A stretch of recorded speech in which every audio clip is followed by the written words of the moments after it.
ಎಲ್ರಿಗೂ ನಮಸ್ಕಾರ. Labour ಡಿಪಾರ್ಟ್ಮೆಂಟಿಂದ unorganised labours ಅಂದರೆ ಅಸಂಘಟಿತ ಕಾರ್ಮಿಕರು, ಇವರು ಯಾರ ಹತ್ರನೂ ಕೆಲಸ ಮಾಡ್ತಾರಲ್ಲ, ಇಂಡಿವಿಜುವಲ್ ಆಗಿ ಅವರ ಕೆಲಸವನ್ನು ಮಾಡಿಕೊಂಡು ಬದುಕ್ತಾ ಇದ್ದಾರೆ. ಅಂಥವರ ಸಾಮಾಜಿಕ ಭದ್ರತೆಗೋಸ್ಕರ ಇಷ್ಟು ಬೆನಿಫಿಟನ್ನು ಕೊಟ್ಟಿದ್ದಾರೆ. ದಯವಿಟ್ಟು ಈ ಬೆನಿಫಿಟ್ಟು ಅವ್ರಿಗೆ ತಲುಪುವಂತೆ ಈ ಒಂದು ರೀಲ್ಸನ್ನು ನೋಡಿದ ನಂತರ ಸಹಾಯ ಮಾಡಿ ಅಂತ ಕೇಳ್ಕೊತೀನಿ.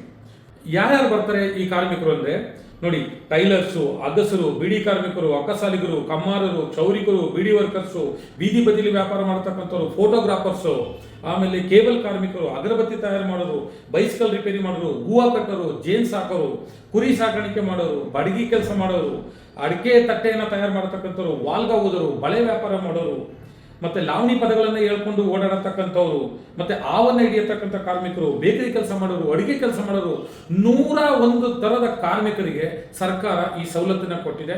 ದಯವಿಟ್ಟು ಈ ಸವಲತ್ತನ್ನು ಉಪಯೋಗಿಸ್ಕೊಳ್ಳೋದಕ್ಕೆ ಈ ಒಂದು ವಿಡಿಯೋನ ಫಾರ್ವರ್ಡ್ ಮಾಡಿ. ಏನು ಸವಲತ್ತು ಕೊಟ್ಟಿದೆ ಅಂದರೆ, ಅಪಘಾತ ಪರಿಹಾರ ಸೌಲಭ್ಯ ಇದೆ, ಅಪಘಾತದಿಂದ ಭಾಗಶಃ ಏನಾದರೂ ಆದರೆ ಅದಕ್ಕೂ ಕೂಡ ಪರಿಹಾರ ಇದೆ, ಆಸ್ಪತ್ರೆ ವೆಚ್ಚವನ್ನು ಮರುಪಾವತಿ ಮಾಡ್ತಾರೆ, ಅಪ್ ಟು 50,000ವರೆಗೆ ಮರುಪಾವತಿ ಮಾಡ್ತಾರೆ, ಮತ್ತು ಸಹಜ ಮರಣದಲ್ಲೂ ಕೂಡ ಪರಿಹಾರ ಇದೆ. ಅರ್ಹತೆಗಳೇನಪ್ಪ ಅಂದರೆ, ಕರ್ನಾಟಕದ ನಿವಾಸಿಯಾಗಿರಬೇಕು, 18ರಿಂದ 60 ವರ್ಷದ ಒಳಗಡೆ ಇರಬೇಕು, ಆದಾಯ ತೆರಿಗೆ ಪಾವತಿಸಬಾರ್ದು, ಮತ್ತು ESI PF ಸೌಲಭ್ಯ ಇರಬಾರ್ದು. ಇಂಥವರಿಗೆ ಈ ಒಂದು ಬೆನಿಫಿಟ್ ಅಪ್ಲೈ ಆಗುತ್ತೆ. ಇಂಥ ಕಾರ್ಮಿಕರು ಲೇಬರ್ ಡಿಪಾರ್ಟ್ಮೆಂಟಲ್ಲಿ ತಮ್ಮ ಎಂಟ್ರಿಯನ್ನು ಮಾಡಿ ಡಿಜಿಟಲ್ ಕಾರ್ಡನ್ನು ತಗೊಂಡ್ರೆ ಸುಮಾರು ಬೆನಿಫಿಟ್ಟು ಇದರಿಂದ ನಿಮಗೆ ಸಿಕ್ಕುತ್ತೆ.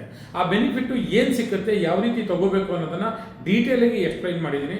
ದಯವಿಟ್ಟು ಆ ಪ್ರಕಾರ ಆನ್ಲೈನಲ್ಲಿ ಎಂಟ್ರಿ ಮಾಡಿ ಈ ಒಂದು ಸೌಲಭ್ಯನ ಪಡ್ಕೋಬೇಕು ಅಂತ ಕೇಳ್ಕೊಳ್ಳೋದಕ್ಕೆ ಇಷ್ಟಪಡ್ತೀನಿ. KSUWSSB Karnataka gov.in website open ಮಾಡಿ, ಮೊಬೈಲ್ ನಂಬರು ಮತ್ತು OTP ಹಾಕಿ, ಜನರಲ್ ಇನ್ಫಾರ್ಮೇಷನ್ ಫೀಡ್ ಮಾಡಿ, ಹೆಸರು, ವೈವಾಹಿಕ ಸ್ಥಿತಿ, ಕಾಯಂ ವಿಳಾಸ, district, state, pin code entry ಮಾಡಿ, ನೆಕ್ಸ್ಟ್ ಕ್ಲಿಕ್ ಮಾಡಿ, ಪರ್ಸನಲ್ ಇನ್ಫಾರ್ಮೇಷನ್ ಫೀಡ್ ಮಾಡಿ, ration card, Aadhaar card number, APL, BPL, ಮತ್ತು ಯಾವ ಜಾತಿ ಬರುತ್ತೆ, ಯಾವ ಕೆಲಸ ಮಾಡ್ತಾಯಿದ್ದೀರಾ, ವಿದ್ಯಾರ್ಹತೆ ಏನು, ಎಲ್ಲವನ್ನು ಸೆಲೆಕ್ಟ್ ಮಾಡಿ. ಆಧಾರ್ ಕಾರ್ಡು, ರೇಷನ್ ಕಾರ್ಡು ಮತ್ತು ನಿಮ್ಮ ಫೋಟೋವನ್ನು ಅಪ್ಲೋಡ್ ಮಾಡಿ ಅಪ್ಲಿಕೇಶನನ್ನು ಸಬ್ಮಿಟ್ ಮಾಡಿ. ನಿಮ್ಮ ಅಪ್ಲಿಕೇಶನ್ ವೆರಿಫಿಕೇಷನ್ ನಂತರ ಸ್ಮಾರ್ಟ್ ಕಾರ್ಡು ಮನೆಗೆ ಬರುತ್ತೆ. ಈ ಸೌಲಭ್ಯವನ್ನು ಯಾವ ರೀತಿ ಉಪಯೋಗಿಸ್ಕೋಬೇಕು ಅಂತ ಒಂದು ಸಣ್ಣದಾಗಿ ಎಕ್ಸ್ಪ್ಲೈನ್ ಮಾಡಿದ್ದೀನಿ.